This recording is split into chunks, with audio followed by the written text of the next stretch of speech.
Et je vais te prendre un exemple où j'ai fait ça. L'année dernière, j'ai voulu passer un strict muscle-up. Strict muscle-up à la barre.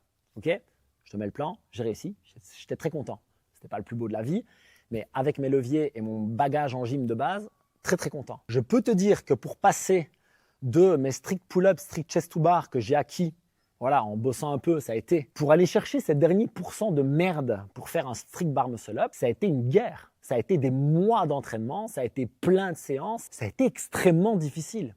Je le regrette pas parce que c'était un objectif que je m'étais fixé en mode ça, je veux le faire une fois dans ma vie, je veux savoir faire un strict muscle-up une fois dans ma vie, coûte que coûte. Bah, ça m'a coûté de l'énergie, ça m'a coûté presque une épaule, je me suis fait un mal à un moment donné, et ça m'a coûté aussi que pendant ce temps-là, j'ai dû baisser ma masse musculaire, j'ai dû baisser mon niveau de WOD, j'ai dû faire plein de sacrifices que je ne veux pas faire à long terme en fait. Tu vois? Donc cette expérience-là, elle vient encore renforcer ce truc qu'on dit en anglais qui est « Is it worth it ?» Est-ce que ça en vaut la peine?